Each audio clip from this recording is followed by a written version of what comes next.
A packed flight, a black woman just trying to chill in her paid window seat, and a rude dad who storms up, barking at her to move for his daughter. She says no, calm, firm, unshaken. He tries to shame her, but then the flight attendant steps in, and her reply? Oh, it's a clapback so hard it leaves him speechless and spiraling. This ain't just about a seat, fam. It's about respect, defiance, and a twist that'll make your jaw drop. Stay till the end. This one's a ride. Hit subscribe, smash that like button, drop your city below. Let's dive into this 2025 banger.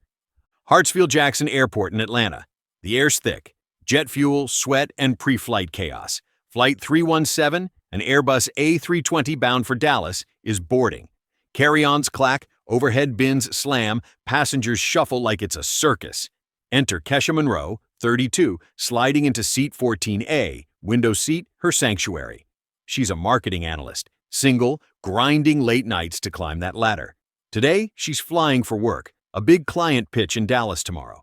She paid an extra $35 for that window view, a sliver of peace on a 4-hour haul. Novel in hand, noise-canceling headphones locked and loaded, she's set.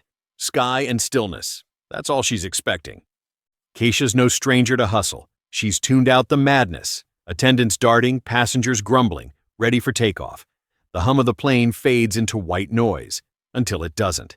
A shadow looms in the aisle. Enter Richard Aldridge, 45, salt and pepper hair, Rolex glinting on his wrist, towing a fidgety 6-year-old girl clutching a stuffed rabbit. He stops at row 14, voice slicing through the air like a knife. "Excuse me, I need you to move." Keisha blinks, looks up. His words aren't a question, they're an order. She clocks the girl, cute, anxious. But Richard's stance? Pure entitlement, like the world bends for him. "I'm sorry," Keisha says, soft but steady. He sighs, impatient, jabbing a finger toward the empty aisle seat next to her. "My daughter needs the window. She gets anxious on flights." Keisha's brows lift. She paid for this view, fam. "I'm sorry," she repeats, firmer now. "I paid for this seat." Richard Aldridge, frequent flyer tag dangling from his leather briefcase, looks like he's been slapped. "She's a child," he says, slow, condescending. "Surely you understand." Keisha presses her lips tight. Oh, she understands. All right.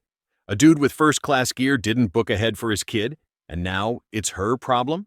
She feels the undercurrent. Would he even ask if she weren't black, younger, solo? "I do understand," she says, calm as steel. "But I paid for my seat. If it's that important, you should have booked it." Richard's not letting it go. "Unbelievable," he mutters, then louder, playing the shame game. "This is what's wrong with people today. No decency. Heads turn, fam. Passengers shift. Some peek, some stare. A guy in 15B lowers his phone, filming. A woman in 13C whispers. Kesha's face heats up. She knows the play. Make her the villain. Her stomach knots, but before she can clap back, a new shadow slides in. Sandra Wallace, late 40s, flight attendant. Navy uniform crisp, eyes sharp. "Is there a problem here?" she asks, voice steady as a rock. Richard jumps in, arms crossing. "Yes, this woman won't move for my daughter." Sandra's brows lift, waiting. "She gets anxious, needs the window. I asked, she refused." Kesha meets Sandra's gaze, searching for bias, expecting the usual appease the loud guy routine. "You booked this seat?" Sandra asks her. "Yes," Kesha nods. Sandra turns to Richard. "Sir, she has the seat assigned to her." He scoffs. "I'm aware. I'm asking you to do the right thing. Surely the airline values customer service." Sandra inhales, patience thinning. Customer service doesn't mean forcing someone out of their paid seat. Here's where it heats up, fam. Richard's not backing down, and Kesha's holding ground like a fortress. He's banking on guilt, on pressure. "This isn't about rules," he snaps. "It's decency, kindness, a grown woman refusing a child." Row 14C flinches, 15A stares. Kesha feels it. Villain vibes he's painting. Sandra's unfazed. "If you need a window seat, I'll check for opens, but I won't move her." Richard turns to Kesha. "You really won't move for a child?" "I paid for this seat," she says, unwavering. He laughs, short, bitter, then plays the crowd. "Can you believe this? A full-grown woman refusing a little girl." Murmurs ripple, fam. Kesha grips her book, pressure mounting. It's the old, be the bigger person trap. Why is it always her? Sandra steps closer, support subtle but solid. Sir, she says, low and firm. Take your assigned seat. Last time I ask. Richard's nostrils flare. Typical, he mutters. Kesha's stomach drops. That word's venom. Sandra stiffens, eyes icing over. Be careful what you're implying, she warns, voice steel. The cabin hushes. Tension spikes. Whispers buzz. Then a voice cuts through. She paid for her seat, says a dude in a green hoodie, row 15, firm but calm. Sandra nods. Backup's here. Richard's losing it. Ridiculous, he snaps, turning to the plane. No one thinks it's wrong for her to refuse a 6-year-old? Silence. Passengers squirm. No takers. Society's selfish, he rants, voice carrying. Keisha fires back, steady. I'm not selfish. I paid like everyone. Book ahead next time. Hoodie guy nods. A woman across the aisle chimes in. She's right. If you wanted it, book it. Richard's unraveling, fam. His allies fade. Eyes shift. Annoyance brews. Sandra steps up. Take your seat now. He hesitates, ground slipping, then hisses at Kesha. Keep it. I wouldn't want my daughter near someone like you. The words cut. Cold anger flares in her chest. Sandra's done. That's it. Come with me. Richard blinks. What? Move, or we talk to the captain. Javier, another attendant, tall, broad, joins in. Return to your seat or you're off. Richard's speechless.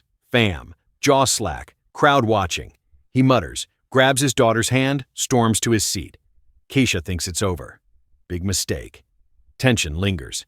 4 rows up, Richard's rigid, sneering when she glances. Then he's up again. Passengers gape. An attendant calls, Sir, stay seated. He ignores, strides to her row, grips 13A's headrest. Proud of yourself? He mutters, low, venomous. Pretending to be the victim? We know what's up.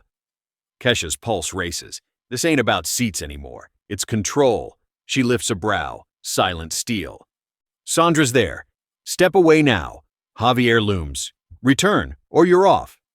Richard glares, almost pushes, then retreats, muttering, Unbelievable. But he's not done. Sits, mutters loud enough for all to hear. Selfish? Typical. Sandra and Javier exchange a look. Javier radios the captain. Crackle. Situation up front. They move. Richard's stiff. What? Collect your things, Javier says. Jet bridge.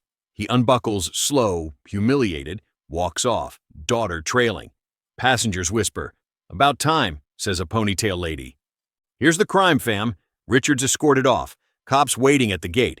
Charged with disorderly conduct after refusing to comply, harassing Kesha, and disrupting the flight. His ego's crushed. Handcuffs click as he's led away. Flight rolls on. Keisha's at her window. Book open, sky wide. Richard's gone. Ego in tatters. Sandra nods. Javier stands tall. The crowd shifts. It wasn't just a seat. It was Keisha saying no and standing tall. You handled that well, ponytail lady says. Keisha shrugs. Guess so. She didn't move. Didn't have to.